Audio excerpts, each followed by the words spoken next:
ஆறாம் வகுப்பு அறிவியல்ல நம்ம வந்து இன்னைக்கு போன கிளாஸ்ல வந்து அந்த தேர்ட் யூனிட்டை வந்து நம்ம கம்ப்ளீட் பண்ணிடணும் அதுதானே. அழகு மூன்றை கம்ப்ளீட் பண்ணிடணும். அதாவது அன்றாட வாழ்வில் வேதியியல் கெமிஸ்ட்ரி இன் எவரிடே லைஃப் நம்ம முடிச்சிருந்தோம். ஸோ இந்த யூனிட்ல நம்ம பார்க்க போறது பார்த்தீங்கன்னா அடுத்த யூனிட்டான நாலாவது யூனிட் சரியா. அழகு நாலு நமது சுற்றுச்சூழல் அவர் என்விரான்மெண்ட் இதை தான் நம்ம பார்க்க போறோம். இது கொஞ்சம் ஒரு ஜாலியாக தான் இருக்கும். ஏன்னா நம்மளுடைய அன்றாடத்துல நம்மளை சுற்றி இருக்கக்கூடிய மலைகள், காடுகள், அப்புறம் அமிலமலை, அதுக்கப்புறம் நீர் மாசுபாடு, நில மாசுபாடு, மறுசுழற்சி, ரீசைக்கிள், ஓசோன் இதை எல்லாத்தையும் நம்ம பற்றி படிக்க போகிறோம். ஸோ அது இன்ட்ரெஸ்டிங்காக இருக்கும். அண்ட் லாஸ்ட் 10 மினிட்ஸில் நம்ம வந்து ஒன் வேர்ட் டெஸ்ட், போன யூனிட்டுக்கு உண்டான ஒன் வேர்ட் டெஸ்ட் சரிங்களா. அது வந்து நம்ம லாஸ்ட்டாக பார்த்துக்கலாம். ஓகே, லாஸ்ட் 10 மினிட்ஸ் வைப்பேன். ஓகே, ஸோ இந்த யூனிட்டை கத்துக்கிறதுனால என்ன யூஸ், என்னெல்லாம் நம்ம தெரிஞ்சுக்கிட போறோம் அப்படிங்கறது ஒரு பாயிண்ட் அடுதானே. ஸோ இதை பத்தி இந்த யூனிட் தெரிஞ்சுக்கிற போது it use to get knowledge about ecosystem and their components அப்படின்னு போட்டிருப்பாங்க. எக்கோசிஸ்டம் அப்படின்னா நம்மளுடைய சூழ்நிலை மண்டலம். சூழ்நிலை மண்டலம் இதை பத்தியும் இதை பத்தி நம்ம தெரிஞ்சுக்கணும். அப்புறம் இதுல என்னெல்லாம் கூறுகள் இருக்கு அதை பத்தி நம்ம தெரிஞ்சுக்கணும். ஓகே, அடுத்து பாத்தீங்கன்னா ஃபுட் செயின் அப்படின்னு சொல்லக்கூடிய உணவு சங்கிலியை பத்தி நம்ம தெரிஞ்சுக்கணும். ஆல்ரெடி உணவு சங்கிலி பத்தி நம்ம கொஞ்சம் இன்ட்ரடக்ஷன் இருக்கு. பட் இங்க நல்லா படிக்க போறோம். உணவு சங்கிலினா என்ன, அது சூழ்நிலை மண்டலத்தில் எக்கோசிஸ்டத்துல இந்த மாதிரி ஒரு ஒரு ரோல் என்ன மாதிரி ஒரு பங்கு ஆற்றுது அப்படிங்கிறத நம்ம பார்க்க போறோம். மூணாவது கழிவுகள். கழிவுகள் மேலாண்மை அப்படின்னு போட்டிருப்பாங்க. ம் இதை மறுசுழற்சி பண்றது, ரீசைக்கிள் இதை பண்றது, இதெல்லாம் நாம தெரிஞ்சுக்கிட போறோம். ஏன்னா இது ரொம்ப இம்பார்ட்டன்ட். அன்றாட வாழ்வில் நம்மளுக்கு பார்த்தீங்கன்னா ஏகப்பட்ட வேஸ்டஸ் நம்ம வந்து வெளியில தள்ளிட்டே இருக்கோம். கரெக்டா.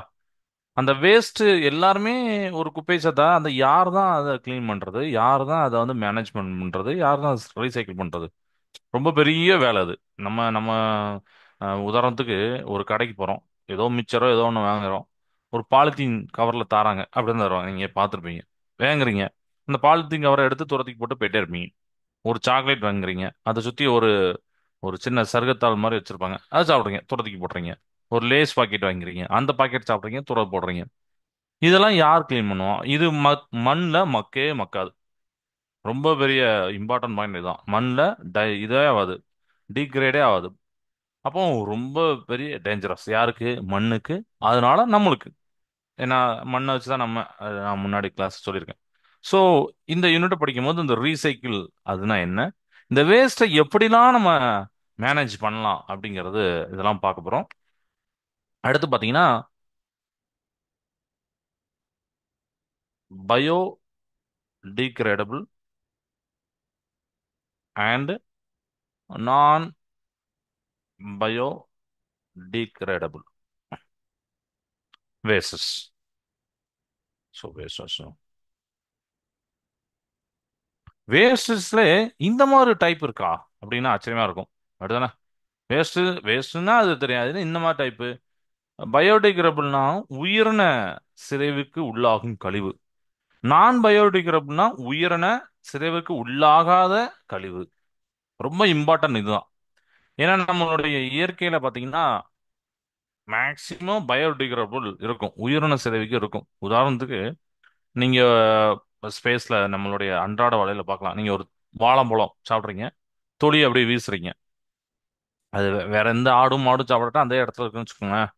எத்தனை நாள் வரைக்கும்? 10 வருஷம் வரைக்குமா இருக்குமா? இருக்கே இருக்காது. கொஞ்ச நாள்லே அது மண்ணில் மக்கி போயிடும். நீங்க பார்த்துருப்பீங்க. அடுத்து நான் கொஞ்சம் கொஞ்சமா அப்படியே மக்கும், எறும்புகள் சாப்பிடும், அதுக்கப்புறம் மண்ணில் அப்படியே மக்கி மக்கி அந்த இடத்துல அந்த வாழைப்பழ தோலி போட்ட தடமே இருக்காது, அந்த அளவுக்கு இல்லாம ஆயிரும். இந்த மாதிரி ஒரு பெரிய மரம், மரம் வந்து வாழைப்பழ தோலி ரொம்ப சின்னதுதான், அதுக்கு ஆப்போசிட்டா இருக்க ரொம்ப பெரிய மரம் கூட இதுதான் நிலைமை. ரெண்டு மனிதர்களுக்கு இதான் நிலைமை. அப்படிதானே. ஸோ இயற்கை தன்னைத்தானே வந்து என்ன பண்ணினா சரி பண்ணிக்கணும். எப்படி? இந்த பயோடிகிரபிள் மூலமா, உயிரின சிதைவிற்கு உள்ளாகும் கழிவுகள் மூலமா. ஏன்னா 95% வந்து அந்த கழிவுகள் வந்து நம்ம உயிரோடு தான், மரங்கள், விலங்குகள், மனிதர்கள் எல்லாமே. மீதி உள்ளது தான் அந்த சர்க்கரை பை, பிளாஸ்டிக், பாலித்தீன் பேப்பர், அப்புறம் பிளாஸ்டிக்ஸ், அதுதான் ஒரு 5% நம்ம தள்ளி வைப்போமே. மீதி 92% இயற்கையா உண்டானதுல எல்லாமே பார்த்தீங்கன்னா பயோடிகிரபிள். செயற்கையா உண்டா, ஏன்னா இயற்கையில அதுக்கு ஆப்போசிட்டான அந்த நான் பயோடிகிரபிள்லாம் இருக்காது. நாம மனிதர்கள் உருவாக்குறது தான் இதெல்லாம். இது நம்மளுடைய தேவைகளுக்கு அந்த ஷார்ட் டேர்ம் யூசஸுக்கு பண்றோம். பட் அது மண்ணில் மக்காது. பட் அது ஒரு டேஞ்சரஸ். ஸோ இதை பத்தி நீங்க பார்க்க போறீங்க, இதுக்கு உண்டான வேறுபாடுகளை பார்க்க போறீங்க. அதுக்கப்புறம் பார்த்தீங்கன்னா பொல்யூஷன், மாசுபாடு. இந்த மாசுபாடோடைய வகைகள், அப்புறம் சுற்றுச்சூழல்ல அவை ஏற்படுத்தக்கூடிய ஒரு எஃபெக்ட்ஸ், இதோடைய இம்பேக்ட் எல்லாத்தையும் நாம இந்த யூனிட்ல பார்க்க போறோம். ஸோ இந்த யூனிட்டை பத்தி ஒரு ஓவராலா ஒரு அண்டர்ஸ்டாண்டிங் வந்துடும். ஓகே, நம்ம இந்த யூனிட் என்னதாம படிக்க போறோம், என்ன தெரிஞ்சுக்க போறோம் அப்படிங்கிறது ஒரு இதாக வந்திருக்கும். ரைட்டா? ஸோ இத்தனை விஷயங்களை நம்ம படிக்க போறோம். ஓகே, ஃபர்ஸ்ட் நம்ம இந்த இடத்துல இருந்து ஆரம்பிப்போமே. சுற்றுச்சூழல் அப்படின்னு போட்டிருக்காங்க. யாராவது உங்கள்கிட்ட கேட்டா சுற்றுச்சூழல்னா என்னப்பா அப்படின்னு கேட்டா என்ன சொல்லுவீங்க? என்விரான்மெண்ட் அப்படின்னு கேட்டா என்ன சொல்லுவீங்க? என்விரான்மெண்ட்டுக்கு ஏதாவது டெஃபினேஷன் இருக்கா? சூழ்நிலை அப்படின்னு சொல்றோம். இப்ப நம்மளே இப்ப நீங்க 6th கிளாஸ் படிக்கிறீங்க, நீங்களே அந்த வார்த்தையை யூஸ் பண்ணுவீங்க. என்னோட சூழ்நிலை சரியில்லைப்பா அப்படிம்பீங்க. அடுத்த நம்ம ஏதாவது ஒரு காரணம் சொல்லணும்னா என்னுடைய சுச்சுவேஷன் எப்படிப்பா அப்படிமோ. இந்த வார்த்தை நான் யூஸ் பண்ணும். அந்த சூழ்நிலைனா என்ன? நாம மனிதர்கள் மட்டும் இல்லாம விலங்குகள் வாழ்றோம். உயிர் உள்ளது மட்டும் எடுக்கிறேன் இப்போ. ம். அப்புறம் தாவரங்கள். தாவரங்களுக்கு உயிர் இருக்கு. அண்ட் இன்னும் சொல்ல போனீங்கன்னா கல்லுக்கு கூட உயிர் உண்டுன்னு சொல்லிட்டு கூட கண்டுபிடிச்சிருக்காங்க சயின்டிஸ்ட். ஓகே, அது நம்ம பின்னாடி நீங்க பெரிய புக்கு படிக்கும்போது படிப்பீங்க. அப்ப மனிதர்கள், விலங்குகள், தாவரங்கள் வாழக்கூடிய பகுதி மற்றும் அவற்றை சுற்றியுள்ள பகுதி, இதை தான் நம்ம சுற்றுச்சூழல் அப்படின்னு சொல்றோம். சரியா? என்விரான்மெண்ட் அப்படின்னா என்னத்தனா, இந்த மாதிரி நம்ம அனிமல்ஸ், பிளான்ட்ஸ், அப்புறம் ஹியூமன்ஸ், இவங்கலாம் நம்மலாம் இருக்கோம். நம்மளை சுத்தி நம்மளை சுத்தி இருக்கக்கூடிய பகுதி எல்லாம் சேர்த்து தான் சுற்றுச்சூழல். புரியுதா? இதெல்லாம் அந்த சுற்றுச்சூழல் என்பது நம்மை சுற்றி இருக்கும் அனைத்தையும் குறிப்பது. அதுல உயிருள்ள மட்டும் தான் இருக்குமா சார்? அதாவது நம்ம உயிருள்ளனா இந்த தாவரங்கள், விலங்குகள் சொல்றீங்களா சார்? இப்போ கல்லு, மண்ணெல்லாம் சேர்க்க கூடாதுன்னா இல்ல, அப்படி கிடையாது. டெஃபினிஷன் படி உயிரற்றவைகளையும் அதுல சேர்க்கலாம். உயிரற்றவைகளும் அடங்கும். அதனால சுற்றுச்சூழல் அப்படிங்கிறது வெறும் உயிருள்ள பொருட்கள் அடங்கிய ஒரு தொகுப்பு, அடங்கிய ஒரு குழு அப்படின்னு நினைக்க வேண்டாம். உயிரற்ற சொல்லலாம். உதாரணத்துக்கு இப்போ என்னுடைய வீடு இருக்குன்னா பக்கத்து வீடு இருக்கு. என்னுடைய வீட்டுக்கு அந்த பக்கத்து வீடு, பக்கத்துல உள்ள ஆட்கள் எல்லாருமே என்னுடைய சுற்றுச்சூழல் சூழல்ல உள்ளவங்க. அவங்களுக்கு நான் சூழல்ல உள்ளவங்க. சரி, இது இப்போ கீழே மட்டும் தானா? இல்ல. நம்மளை சுத்தி சூரியன் இருக்கு, நிலா இருக்கு, காற்று இருக்கு, நீர் இருக்கு, எல்லாமே சேர்ந்தும் இதுல ஒரு பங்கு எடுத்துருக்கு. ஏன்னா இது எல்லாமே நம்ம இல்லை. ஏன்னா நம்ம யோசிச்சு பாருங்க, தண்ணி இல்லாம நம்ம இல்லை, சூரியன் இல்லாம இல்லை, அப்படிதானே? எல்லாமே நமக்கு வேணும். ஸோ இதுலயுமே பாத்தீங்கன்னா உயிரற்ற காரணிகள், உயிரற்ற காரணிகள், உயிருள்ள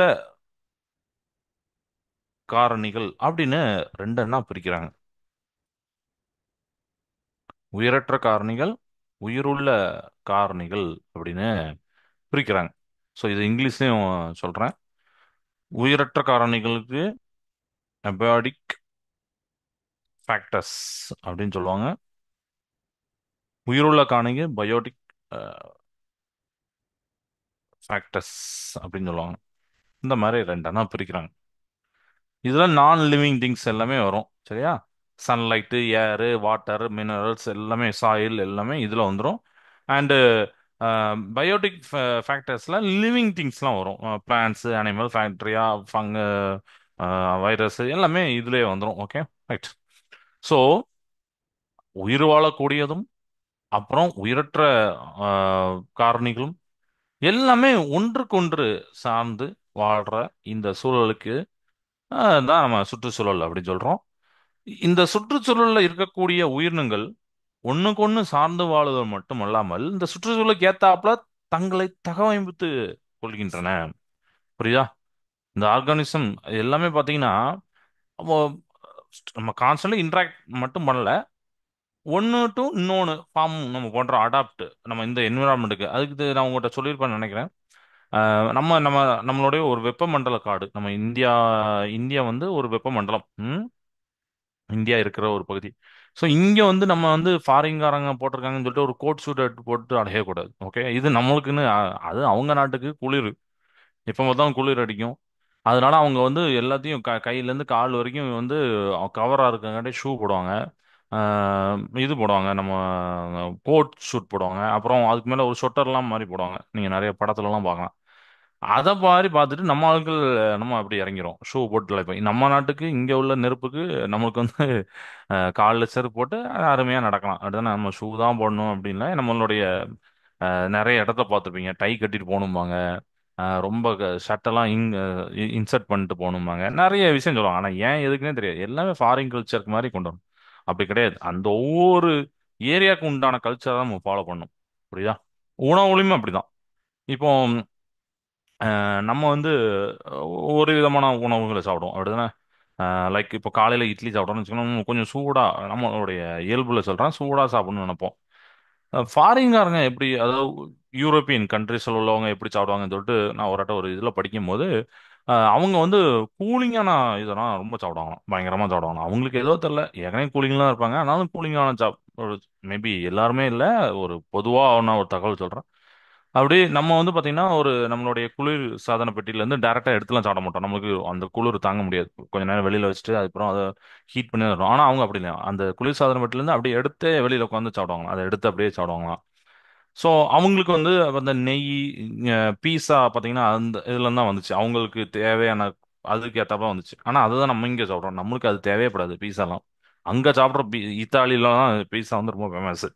அங்கே உள்ள பீஸா எடுத்து நம்ம இங்கே சாப்பிட்ருக்கோம். அங்கே உள்ளவங்க அவங்களுக்கு வேற, அவங்க அந்த நெய் அதெல்லாம் வெண்ணெய்லாம் அதிகமாக உட்கொண்டு உள்ளோம். ஏன்னா அவங்களுக்கு உடம்புல ஹீட் தேவை, ரொம்ப எப்போ பார்த்தாலும் ஹீட் இருக்கணும். அந்த ஹீட்டை அந்த குளிரை தாக்கு பிடிக்கணும் கேட்டாப்புல அதெல்லாம் பண்ணுவாங்க சாப்பாடு. ஆனா நமக்கு ஆப்போசிட்டா எதையோ ஒன்று எடுத்துட்டு இருக்கோம். ஸோ இதெல்லாம் எதுக்கு சொல்றேன்னா, நீங்க எல்லா விஷயத்திலையும் பார்க்கலாம். ஒரு குளிர் பிரதேசத்தில் இருக்கக்கூடிய விலங்குகளை பார்க்கலாம். உதாரணத்துக்கு பனிக்கரடி பார்த்துருப்பீங்க, வெள்ளை கலர்ல இருக்கும். அண்ட் முடிய பார்த்தீங்கன்னா ரொம்ப அடர்த்தியா நிறைய இருக்கும். ஏன்னா அந்த குளிரை தாங்கணுன்னே அதே தகமைத்துக் கொள்ளுது. இது ஒரு நாள் 2 நாள்ல 10 வருஷம் 20 வருஷம் இல்ல, ஒரு ஜென்ரேஷன் ஜென்ரேஷனா அப்படியே மாறி மாறி மாறி மாறி மாறி மாறி வந்து இப்ப இருக்கு. நம்ம நாட்டில் வாழக்கூடிய உயிரினுக்கு அவ்வளோ கணம் இருக்காது, முடியெல்லாம் இருக்காது அப்படின்னா. ஏன்னா இங்கே உள்ள ஹீட்டுக்கு ஏற்றாலும் தான் இங்கே உள்ள நீங்க பார்க்கலாம். விலங்குகள்லாம் பார்க்கலாம், முடியெல்லாம் அந்த அளவுக்கு இருக்காது.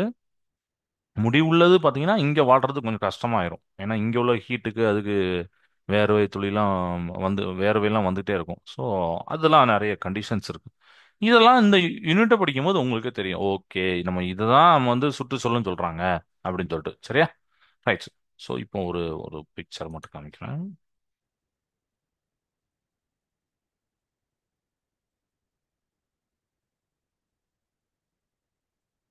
இப்போ ஒரு பிக்சர் தெரியும்.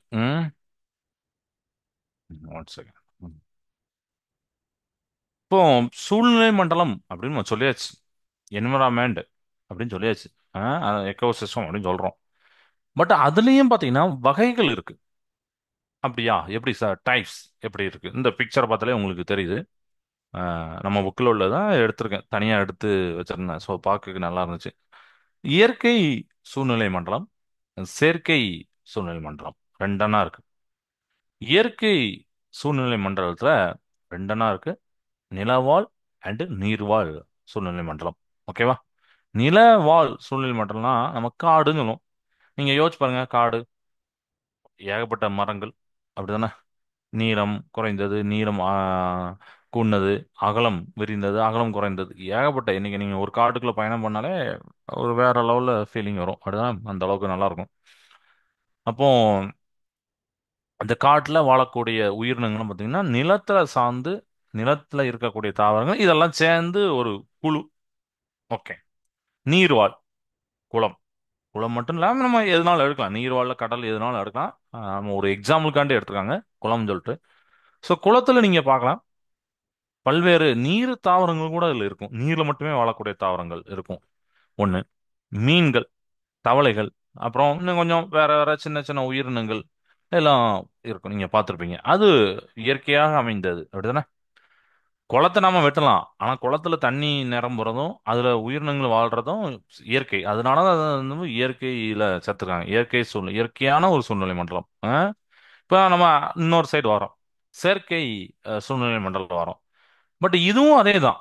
ஆனா இங்க நம்ம சொன்னோம்ல, நம்ம குளத்தை நம்ம வெட்டலாம் சொல்லுது, ஆனா இதுல எப்படின்னா இது கொஞ்சம் வித்தியாசம். நாம தான் எல்லாத்தையும் பண்ண போறோம். உதாரணத்துக்கு நிலவாழ் சூழ்நிலை மண்டலம், தோட்டங்கிறது அமையாது, அப்படிதானே? நம்ம தான் அமைப்போம். நமக்கு தேவையான இடத்துல தேவையான செடிகளை வளர்த்து அதுல தண்ணி போறதுக்கு உண்டான பாத்தி எல்லாம் வெட்டி தேவையில்லாத களைகள்லாம் எடுத்து அந்த இடத்த ஆக்கிரமி ஒரு அழகு உணர்ச்சியோட பண்றது தோட்டம். அப்போ அதுலயும் உயிரினங்கள் வாழும். நம்ம பட்டர்ஃப்ளை வந்து இருக்கும், தட்டாம்பூச்சி எல்லாம் வரும், சின்ன சின்ன பூச்சிகள்லாம் வரும், ரைட்? அது ஒரு நிலவாழ். அப்ப செயற்கையில பாருங்க, நீர்வல்ல மீன் வளர தொட்டி, மீன் தொட்டி. இப்போ மீன் தொட்டியும் பார்த்தீங்கன்னா நம்ம மீன் தொட்டியை வாங்கி வச்சிருக்கோம், தண்ணியை ஊத்துறோம், மீனை வாங்கி வைக்கிறோம். நம்ம தான், ஏன்னா நமக்கு ஆகாயத்துலேருந்து டேரெக்டாக போய் குளிச்சிடாது. நம்ம தான் மீனை வாங்கிட்டு வரோம், மீனை வாங்கிட்டு வந்து அதில் அந்த தண்ணியில் நம்ம தான் வளர்க்குறோம், அப்படிதானே? ஆக்சுவலி இயற்கை வளர்க்கல, நம்ம தான் வளர்க்குறோம். அதை போட்டு தண்ணியை ஊற்றி நம்ம, ஏன்னா தண்ணி இல்லைன்னா அந்த மீன் அவ்வளோதான். ஸோ அந்த தண்ணியை வைக்கிறோம், அதுக்கு அந்த மீனுக்கு தேவையான உணவுகளை ஊட்டுறோம், இதெல்லாம் பண்ணுறோம். இதெல்லாம் செயற்கையாக பண்ணக்கூடிய ஒரு சூழ்நிலை மண்டலம். ஸோ நீர்வாழ் சூழ்நிலை மண்டலம், இதை நம்ம பார்க்குறோம். ஓகேவா? இப்போ அடுத்து பார்த்தீங்கன்னா சூழ்நிலை மண்டலத்தினுடைய கூறுகள். இதை பற்றி நம்ம அந்த முன்னாடி இன்ட்ரடக்ஷனில் சொல்லியிருந்தோம், கூறுகள் அப்படின்னு சொல்லிட்டு என்னெல்லாம் காம்போனன்ட்ஸ் இருக்கு அப்படின்னு சொல்லிட்டு. ரெண்டு எண்ணம் இருக்கு. ஒன்று பார்த்தீங்கன்னா உயிரின கூறுகள், இன்னொன்று பார்த்தீங்கன்னா உயிரற்ற கூறுகள். ஃபர்ஸ்ட் உயிரின கூறுகள் பார்க்கலாம். ஏன்னா உயிரற்ற கூறுகள் ரெண்டு விதமா பிரியும், காரணிகளா பிரியும். ஏன்னா உயிருள்ள காரணிகள் அந்த மாதிரி சொல்லியிருந்தோம். ஓகே. ஸோ இதில் பார்த்தீங்கன்னா உயிரின கூறுகள் சூழ்நிலை மட்டத்தில் இருக்கக்கூடிய அனைத்து உயிரினங்களும் இதில் சேர்த்துருவாங்க. உதாரணத்துக்கு தாவரங்கள், விலங்குகள், மனிதர்கள், இதெல்லாம் பார்த்தீங்கன்னா ஏன்னா உயிர் உள்ளது. அப்போ ஒரு சூழ்நிலை மட்டத்தில் உயிருள்ள அத்தனையுமே உயிரின கூறுகள். அந்த சைடு வாங்க, உயிரற்ற கூறுகள். அதாவது நம்ம வந்து உயிரின கூறுகள், பயோட்டிக் ஃபேக்டர்ஸ் நம்ம நம்ம பார்த்தோம், அப்படிதானே? Components, biotic components. உயிரற்ற கூறுகள் பார்த்தீங்கன்னா அபயோட்டிக் காம்பனன்ட்ஸ், சரிங்களா? உயிரற்ற கூறுகள் வரும். அது மாதிரி எக்கோசிஸ்டம், நேச்சுரலான எக்கோசிஸ்டம், அப்புறம் ஆர்டிஃபிஷியலான எக்கோசிஸ்டம், இது நம்ம ஒன்று சொல்கிறோம். இப்போ இயற்பியல் உயிரற்ற கூறுகள்லாம் என்னது? உயிரற்ற காரணிகள் இருக்கக்கூடியது நம்ம சொல்கிறோம்ல, அபயோடிக் ஃபேக்டர்ஸ், உயிரற்ற காரணிகள். சூழ்நிலை மண்டலத்தில் இருக்கக்கூடிய அனைத்து உயிரற்ற காரணிகள் இருக்கக்கூடியதான் உயிரற்ற கூறுகள். ஓகே. இதுவும் ரெண்டு டைப்பா பிரியுது. ஏன்னா உயிரின கூறுகள் நம்ம சொல்லியாச்சு, அதுக்கு உயிர் இருக்குன்னு சொல்லியாச்சு, அதை நம்ம தனித்தனியா பிரிக்க வேண்டாம், அப்படிதானே? ஆனா உயிரற்ற கூறுகள் அப்படியும் பிரிக்கிறதுக்கு வாய்ப்பு இருக்கு. எப்படின்னா இயற்பியல் காரணிகளாகவும் மண் சார்ந்த காரணிகளாகவும் பிரிப்பாங்க. இயற்பியல் காரணிகள்னா ஏதோ நீங்க சப்ஜெக்ட் நினைக்க கூடாது. நான் ஆல்ரெடி சொல்லிருக்கேன், இயற்பியல் பிசிக்ஸ் அப்படின்னா சப்ஜெக்ட் கிடையாது. அது வந்து ஒரு ஒரு துறை, ஒரு சயின்ஸ், அப்படிதானே? நம்மளை சுத்தி இருக்கக்கூடிய இயற்கையை பத்தி தெரிஞ்சுக்கிறது அது வந்து ஒரு துறை, டிபார்ட்மெண்ட் தான். ஓகே. ஸோ இயற்பியல் காரணிகளை ஒளி, லைட்டு, வெப்பம், ஹீட்டு, காற்று, ஏர், அப்புறம் அந்த காற்றோடைய ஈரப்பதம், ஹியூமிடிட்டி அடிமாங்கல்ல, இதெல்லாம் சேர்ந்தக்கூடிய இயற்பியல் காரணிகள். ஓகேவா? இது வந்து ஒரு நாள் மாறும், ஒரு நாள் கூடும், ஒரு நாள் இல்லாம ஆகும், அப்படிதானே? இதெல்லாம் அந்த ஒரு நிலைமையை பொறுத்திருக்கு, அந்த சூழ்நிலையை பொறுத்திருக்கு. மண் சார்ந்த காரணிகள் அடுத்து வரோம். மண்ணில் உள்ள நீர், அப்படிதானே? மண்ணில் உள்ள காற்று, மண்ணில் உள்ள கரிம பொருட்கள், இதெல்லாம் மண் சார்ந்த. ஏன்னா இது மண்ணை டிபெண்ட் பண்ணி தான் இருக்கு. புரியுதா? அதுவும் முக்கியமா அந்த மண்ணில் உள்ள கரிம பொருட்கள் போட்டிருப்பாங்கல்ல, அது ரொம்ப ரொம்ப முக்கியம். மண்ணில் அந்த கரிம பொருட்கள்லாம் இருந்தால் தான் அதனால சில விஷயங்கள்லாம் நடக்கும். மண்ணில் அந்த சத்து பொருட்கள் போயிட்டு, தாது பொருட்கள் போயிட்டுனா அவ்வளோதான், நம்ம அந்த மண்ணை வந்து யூஸ் பண்ண முடியாது. அதுக்கப்புறம் தேவையான ஒரு ப்ராடக்டை நம்மளால கெட் பண்ண முடியாது. ஓகேவா? மண்ணில் உள்ள காற்றுன்னு போட்டிருப்பாங்க. இது நிறைய பேர் டவுட் வரும், அது எப்படி சார் மண்ணில் காற்று இருக்கும், வெளியிலலாம் காற்று இருக்கும்? அப்படி கிடையாது, மண்ணிலையும் காற்று இருக்கும், மண்ணிலையும் நீர் இருக்கும். சரிங்களா? அதனால விவசாயத்தில் பார்த்தீங்கன்னா இந்த அறுவடை பண்ணுறதெல்லாம் நம்ம பார்த்துருப்போம். இந்த கோடை காலத்தில் பார்த்தீங்கன்னா நிலத்தை கொஞ்சம் வெட்டி போடுவாங்க. நீங்கள் பார்த்துருப்பீங்க இந்த இதில், மேபி கிராமத்து சைடில் இல்லை விவசாய சந்தப்பட்டவங்கன்னா அதை பார்த்துருவீங்க. மண்ணை வந்து கோடை காலத்தில் கொஞ்சம் வெட்டி போடுவாங்க. ஏன் அப்படின்னா அந்த மண்ணில் இருக்கக்கூடிய நீர் வந்து என்ன ஆகும்னா, ஏன்னா கோடை காலத்தில் சன்னோடைய அந்த வெப்பத்தினால, சூரியனுடைய வெப்பத்தினால அந்த மண்ணுல உள்ள நீர் தான் வந்து பாத்தீங்கன்னா ஆவியாகி போயிடும் டக்குன்னு. உள்ள இருக்கிற நீர் ஒரு ஆவியாகி போயிடும். அப்ப அந்த மண் வந்து இந்த ஒரு நீர் சத்து இல்லாம ஆயிரும். ஸோ என்ன பண்ணுவாங்கன்னா அப்படி தோண்டி போட்டோடனே அது வந்து ஒரு அதுவும் இன்னும் ஒரு கான்செப்ட் இருக்கு. கேப்லரிட்டி அப்படின்னு சொல்லிட்டு ஒன்று வரும். அது நீங்க பெரிய கிளாஸ் படிப்பீங்க. ஸோ இது வந்து இப்படி தோண்டி போடுறதுனால அதோடைய அகலம் குறைஞ்ச மாதிரி இருக்கும். அதனால தண்ணி வந்து ரொம்ப அதிகமா வேஸ்ட் ஆகாது. ரொம்ப சின்ன சின்ன எப்படி பார்த்தாலும் கொஞ்சம் ஆவியாயிரும். பட் அந்த அளவுக்கு ஃபர்ஸ்ட் இந்த விட இப்போ இருக்காதுன்னு சொல்லிட்டு அதான் அவருக்கு ரீசன். ஸோ எதுக்கு இதை சொல்றேன்னா மண்ணிலையும் நீர் இருக்கும், மண்ணிலையும் காற்று இருக்கும் அப்படிங்கிறது தான் இதோடைய இது. ஓகேவா? ரைட். ஸோ இந்த பிக்சரை பார்த்தோன்னே உங்களுக்கு புரிஞ்சிச்சு. ஓகே, சூழ்நிலை மண்டலத்துடைய வகைகள் என்ன அப்படிங்கிறது இப்போ முடிஞ்சா. ஏன்னா அந்த ஒரு டாபிக்கே நம்ம புக்கில் உள்ள ஒரு டாபிக்கே நான் இப்போ சொல்லிட்டேன். எக்கோசிஸ்டம் அப்படின்னு போட்டிருப்பாங்க. டைப்ஸ் ஆஃப் எக்கோசிஸ்டத்தில் நம்ம நேச்சுரல் எக்கோசிஸ்டம், ஆர்டிஃபிஷியல் எக்கோசிஸ்டம், அப்புறம் components, biotic components, abiotic components, physical factors என்னெல்லாம் லைட்டு, டெம்பரேச்சர், விண்டு, ஹியூமிடிட்டி இதெல்லாம் சொல்கிறோம். எடாபிக் ஃபேக்டர்ஸ் அப்படிங்க, அதாவது சாயில் டிபெண்ட் பண்ணியிருக்கோம். Water in soil, air in soil, organic matter in soil, இதெல்லாம் வந்து சொல்லியிருப்பாங்க. ஓகேவா? ரைட். சூழ்நிலை பண்றதை பத்தி உங்களுக்கு இப்போ யாரை கேட்டா கூட நீங்க அழகா அந்த பிக்சரை இது சொல்லிடலாம். ஓகே. ஒரு ஆக்டிவிட்டி கொடுத்துப்பாங்க. அந்த ஆக்டிவிட்டியா டைம் இருந்தா நீங்க இப்போ நாளைக்கு சண்டே கூட நீங்க செஞ்சு பார்க்கலாம். என்ன ஆக்டிவிட்டின்னு பார்த்தீங்கன்னா, நம்ம வீட்டு பக்கத்தில் உள்ள மற்ற எல்லாத்தையும் நம்ம யோசிச்சு பார்க்கணும். கண்முன் கொண்டு வர சொல்லியிருக்காங்க. ஆஹ், உங்கள் குடும்பத்தினர், அப்புறம் உங்கள் வீட்டில் உள்ள புத்தகங்கள், பொம்மைகள், மரச்சாமான்கள், உணவு வகைகள், செல்ல பிராணிகள் எல்லாத்தையும் நினைச்சு அதுல எது உயிர் உள்ளது எது உயிரற்றது அப்படின்னு ஒரு கணக்கிடு. சரியா? நம்மளுடைய வீடு சேர்த்து தான் உயிரற்றை அப்படின்னா நம்மளுடைய வீடு சேர்த்து தான் உயிரற்றையில் வரும். அதை சும்மா செஞ்சு பார்க்க சொல்லுவாங்க. செஞ்சு பார்த்து நீங்க பார்க்கலாம் எப்படிலாம் நம்ம நோட் பண்ணியிருக்கோம் அப்படிங்கிறது. ஓகே. அப்புறம் குளம், சூழ்நிலை மண்டலத்தோட பிக்சர் காமிச்சிருப்பாங்க. ஒரு குளத்துல நிறைய விதமான மீன்கள், மண்புழு, நத்தை, இது எல்லாமே இருக்கிறத காமிச்சிருப்பாங்க. ஓகே. ரைட். ஸோ இப்போ நம்ம அடுத்து நம்ம டாபிக் பார்க்க போறது இதை பத்தி ஒரு லைன் சொல்லியிருப்பாங்க. இதை டீட்டெயிலாக பார்க்க போறோம். இயற்கை சூழ்நிலை மண்டலம். இதை மட்டும் பார்த்துட்டு நம்ம ஒன் வே டெஸ்ட் போகலாம். சரியா? ஆம், அது 10 நிமிஷம் கொடுக்கணும். இப்போ இயற்கை சூழ்நிலை மண்டலம் அப்படின்னா மனிதர்களுடைய தலையீடு இதுல இருக்காது. இயற்கையால் உருவானது. இயற்கையால் உருவாவது. இது வந்து நீர்வாழமா இருக்கலாம், இல்ல நிலவாழ் இருக்கலாம். அது நம்ம பிக்சர்ல பார்த்தோம். இப்ப நீரில் காணப்படும் சூழ்நிலை மண்டலம் நீர்வாழ் சூழ்நிலை மண்டலம். இப்ப நம்ம கடல், ஆறு, ஏரி அதெல்லாம் அதுல சொல்லலாம். ஆறு, ஏரி இதெல்லாம் வந்து நீர்வாழுக்கு சொல்லலாம். நீருக்கு வெளியே உள்ளது அதெல்லாம் நிலவாழ் பகுதி. இப்போ காடு இதெல்லாம் பார்த்தீங்கன்னா நிலவாழ். இது வந்து நீர்வாழ். நீர் வாழ் சூழ்நிலை மண்டலம் இதெல்லாம் அதுக்கு நம்ம எக்ஸாம்பிள் சொல்லுவோம். ஓகேவா? இப்போ இதுல வந்து காடுகள் மட்டும் தான் சேர்க்கணுமா இல்ல. இப்போ நிலத்துல நீங்க எதுலாம் பாலைவனங்கள் கூட சேர்க்கலாம், மலைப்பகுதிகள் கூட சேர்க்கலாம். இதெல்லாம் இதுல சொல்லியிருப்பாங்க. இதே மாதிரி செயற்கையான சூழ்நிலை மண்டலம் அப்படின்னா என்ன போனீங்க, அது வந்து மனிதனால் உருவாக்கப்படக்கூடியது அப்படிதானே. நம்மளாம் வெட்டி அழகு உணர்ச்சியோட பண்ணோம். இப்ப நெல் வயல் அப்படின்னு போட்டிருப்பாங்க. நெல் வயல் பாத்தீங்கன்னா ஒரு செயற்கையான சூழ்நிலை மண்டலம் தான். தோட்டம் செயற்கையான தோணும். அதுலயும் ஒரு குளம் மாதிரி வெட்டலாம் நம்ம. அதாவது குளம்னா டேரக்டா அந்த குளத்தை டேரக்டா வெட்ட, ஆனா அது இயற்கையில சேர்ந்துரும். நம்ம வெட்டி நம்மளே வளர்க்குற சொல்றோம். மீன் வளர்ற தொட்டிலாம் சொல்லியிருப்பாங்க. அதெல்லாம் பார்த்தீங்கன்னா நீர்வாழ் சூழ்நிலை மண்டலம் நம்மளே வந்து வளர்க்குறதா அப்படிங்கிறத இதில் சொல்லியிருப்பாங்க. ஓகேவா? ஸோ இது வரைக்கும் இன்னைக்கு போதும். நம்ம டெஸ்ட் போகலாம். ஸோ இதை வந்து இங்கிலீஷில் மட்டும் லேசாக சொல்லிடுறேன். ஸோ நேச்சுரல் எக்கோசிஸ்டம் அதுதான் நம்ம ஃபர்ஸ்ட் பார்க்குறோம். இந்த நேச்சுரல் எக்கோசிஸ்டத்தில் ரெண்டு என்ன இருக்கு. ஒன்று வந்து அக்வாட்டிக் எக்கோசிஸ்டம், இன்னொன்று டெரஸ்ட்ரியல் எக்கோசிஸ்டம் சொல்லிட்டு. ஸோ வித்தவுட் ஹியூமன் இன்ட்ராக்ஷன் அவங்களுடைய தலையீடு இல்லாமல் இருக்கிறது தான் இயற்கையான சூழ்நிலை நேச்சுரல் எக்கோசிஸ்டம். ஓகே. அது வந்து அக்வாட்டிக் எக்கோசிஸ்டம். டெரஸ்ட்ரியல்னா நிலவாழ், அக்வாட்டிக்னா நீர்வாழ். இப்போ நீர்வாழ் சிஸ்டம் அக்வாட்டிக் எக்கோசிஸ்டம்ல சி, ரிவர், லேக், பாண்ட் அதெல்லாம் சொல்லுவாங்க. நிலவாழ் அதாவது ecosystem outside the water அதை வந்து டெரஸ்ட்ரியல் எக்கோசிஸ்டம் அப்படின்னு சொல்லுவாங்க. அதுக்கு வந்து ஃபாரஸ்ட், டெசர்ட்ஸ், மவுண்டைன் ரீஜன் இதெல்லாம் சொல்லுவாங்க. சப்போஸ் ஒரு மேன், ஒரு ஹியூமன் மெயின்டைன் பண்றான், கிரியேட் பண்றான்னா அது வந்து ஆர்டிஃபிஷியல் சந்திரம். சரியா? Okay. They have some of the characteristics of natural ecosystem. அதுக்கும் நம்மளுடைய இயற்கை சூழ்நிலை மண்டலத்தில் சில தன்மைகள் இருந்தாலும் ஆனா அது ஆர்டிஃபிஷியல். ஸோ இதெல்லாம் அங்கே போட்டிருப்பாங்க. நம்ம வயலெல்லாம் நம்ம தான் வெட்டுறோம். அப்படிதான் இயற்கையாக அமைஞ்சது கிடையாது. நம்ம தான் வெட்டுறோம். ஏன்னா விவசாயம் கூட இயற்கைக்கு எதிராக உள்ளதுதான். சரியா?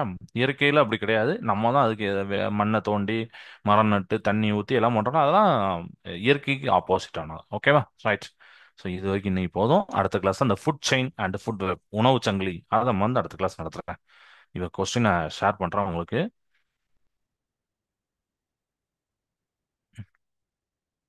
ஓகே, இதுதான்ப்பா கொஸ்டின்.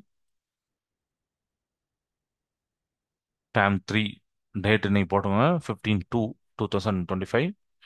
டெஸ்ட் நம்பர் 3 அதான் எழுதுறோம். கெமிஸ்ட்ரி இன் எவ்ரிடே லைஃப், அன்றாட வாழ்வில் வேதியியல். இதுதான் இன்னைக்கு டெஸ்ட் நம்பர் 3 போட்டுக்கோங்க. சரியா? ஃபர்ஸ்ட் கொஸ்டின் காமிக்கிறேன். Which of the following is a natural indicator? இயற்கை நிறங்காட்டி ஆக பயன்படுத்தப்படுவது எது? லிட்மஸ், டர்மரிக் மஞ்சள், சைனா ரோஸ், சம்மங்கி மலர், மேலே உள்ள அனைத்தும். இது எல்லாத்தையுமே யூஸ் பண்ணுவாங்களா? நேச்சுரலான இண்டிகேட்டர், இயற்கை நிறங்காட்டி அப்படின்னு எதை சொல்லலாம்?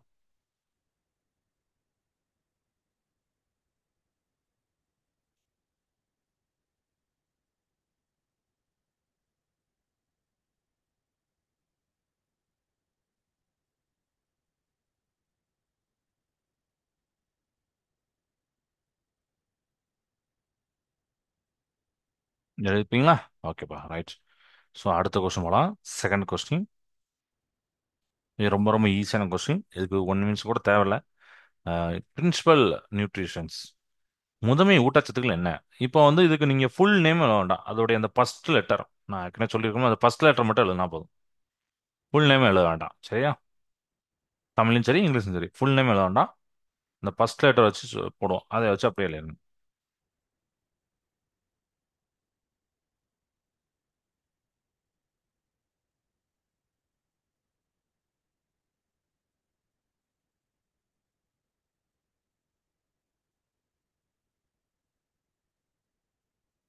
ஓகே, இதில் இருப்பீங்கன்னு நினைக்கிறேன். ம். ஃபர்ஸ்ட் நேம் மட்டும் எழுதாம அது எப்படிலாம் மாற்றி மாற்றி எழுதலாம், அது ஒன்றும் பிரச்சனை இல்லை. ஆனால் ஃபர்ஸ்ட் நேம் மட்டும் போதும். Okay, right. இப்போ நம்ம மூணாவது கொஸ்டின் போகலாம். What is the main component of common salt used in cooking? நம்ம சமையலில் பயன்படுத்தும் உப்பு, அதோடைய உப்புல இருக்கக்கூடிய முக்கியமான அங்கம் எது? சோடியம் குளோரைடா, பொட்டாசியம் குளோரைடா, மெக்னீசியம் சல்ஃபேட்டா, கால்சியம் கார்பனேட்டா? இதுக்கு 1 நிமிஷம் எடுத்துக்கோங்க, யோசிச்சு எழுதுங்க. நம்ம உப்புல மெயினான ஒரு காம்பனன்ட்ஸ் இருக்கு. உப்புல இருக்கக்கூடிய ஒரு முக்கியமான அங்கம் எது? அந்த நான் ஆக்சுவலி ஃபார்முலா சொல்லியிருக்கேன், இதை பத்தி கூட சொல்லியிருக்கேன்.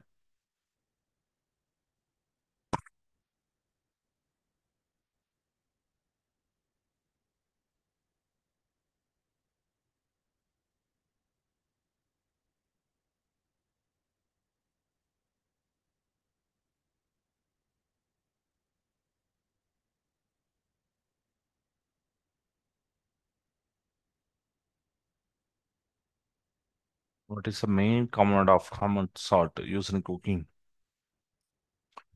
ஓகேப்பா, இதுக்கு 1 நிமிஷம் முடிஞ்சுச்சு. இப்போ நம்ம ஃபோர்த் கொஸ்டின் போகலாம். Which of the following is an example of inorganic fertilisers? இது ரொம்ப ஈஸி. கனிம உரங்களுக்கு எடுத்துக்காட்டு இது. Vermicompost, compost, potassium nitrate, copper, மண்புழு உரம், தொழு உரம், பொட்டாசியம் நைட்ரேட், தாமிரம். இதுல எது கனிம உரங்களுக்கு எடுத்துக்காட்டு?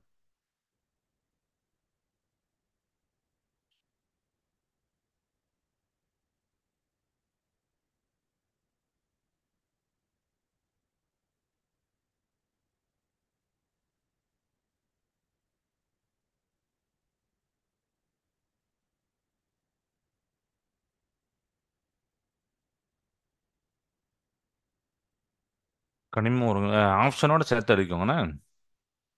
என்ன ஆப்ஷனோ அதுக்கு சேர்த்து அளிக்கோங்க. ஓகேவா?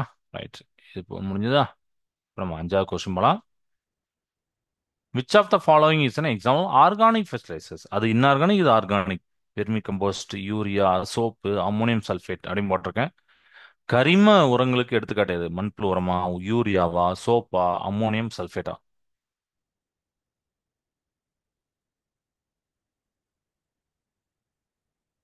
கனிமனா என்ன, கரிமனா என்னன்னு தெரிஞ்சுக்கணும். ஆர்கானிக், இன்ஆர்கானிக் அப்படிங்கிறது.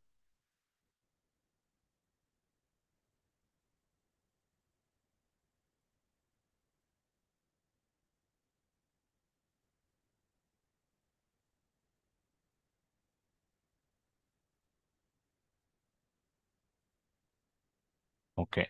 ஸோ நெக்ஸ்ட் கொஸ்டின் போகலாம். இதை முடிச்சிருப்பீங்கன்னு நினைக்கிறேன். ஓகேவா? ரைட். ஆறாவது கொஸ்டின் நம்ம சொல்லலாம். ரொம்ப ரொம்ப ஈஸியான அடுத்த ஒரு question. Days are known as farmers friends. விவசாயிகளின் உடைய நண்பன் அல்லது உழவனின் நண்பன் அப்படி சொல்லலாம்.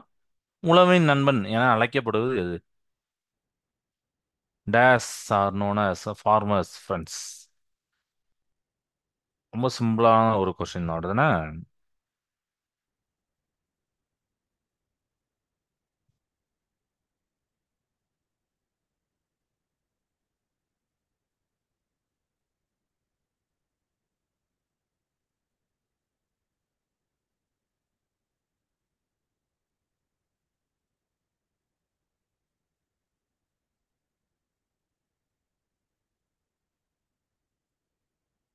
ஓகேப்பா, ரைட். அடுத்த கொஸ்டின் போலான்னு.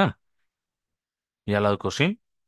Days is added to control the setting of cement. சிமெண்டோடைய கெட்டிப்படும் நேரத்தை தாமதமாக்குவது கீழே இருக்கிறதுல ஏதோ ஒன்று. எப்சமா, பிளாஸ்ட் ஆஃப் பாரிஸா, ஃபீனாலா, ஜிப்சமா? சிமெண்ட் தயாரிக்கும் போது இதை யூஸ் பண்ணாங்க. அது நான் நடத்தும் போது சொன்னேன். இதில் ஒன்று வந்து செட்டிங் ஆஃப் சிமெண்ட் அப்படின்னு அழைக்கப்படும்.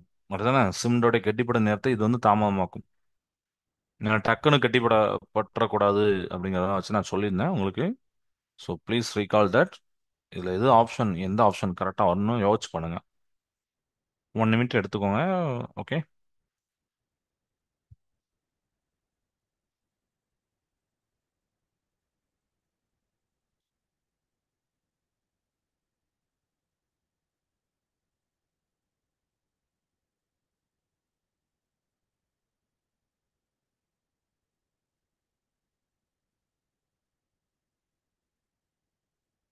ஓகேப்பா. Good. Super. So next question போகலாம். எட்டாவது question. Concrete it's a mixture of dash dash dash. Dash dash dash சேர்ந்த கலவையே கற்காரை. சிமெண்ட்டை பற்றி நம்ம படிக்கும் போது இந்த காங்கிரீட் பற்றி படித்தோம். கற்காரை. அந்த மூன்று பொருட்கள் சேர்ந்தது. அதுக்கு நான் ஆப்ஷன் கொடுக்க முடியாது, ஏன்னா அது ரொம்ப ஈஸியாக தான் இருக்கும். அதனால இது ஒன் வேர்டாக வச்சுட்டேன். ஏன்னா நம்ம எம்சிக்யூவில் எதுனாலும் ஒன் மார்க் டெஸ்ட் தானே. எம்சிக்யூ உண்டு, டேஸும் உண்டு. ஸோ இதில் வந்து எது மூன்று பொருட்கள் என்னலாம்? அது அந்த மூணு சேர்ந்து தான் கற்கரை. இதுக்கு 1 மினிட்ஸ். சரியா?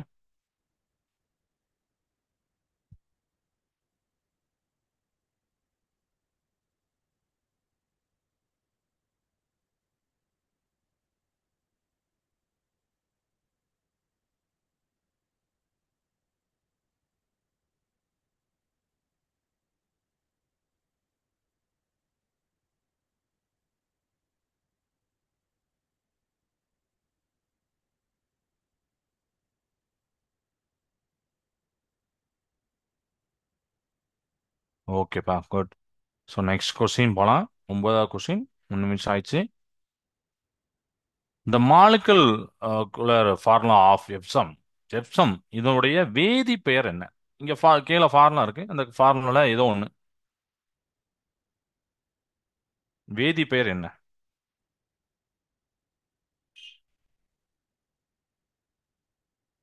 எப்சம்.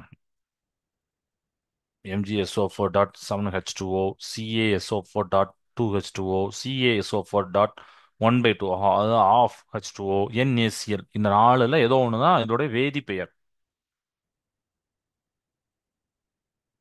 வேதியியல் வாய்ப்பாடு. சரியா?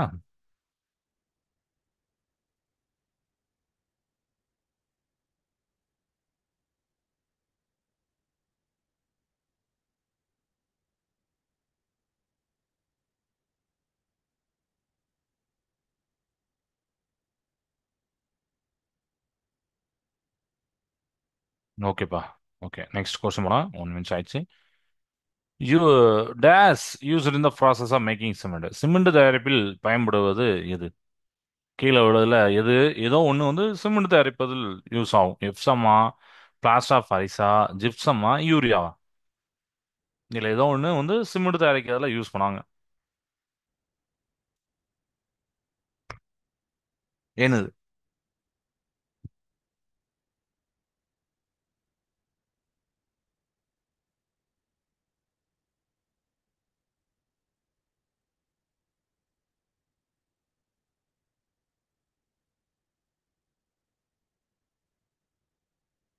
ஓகே.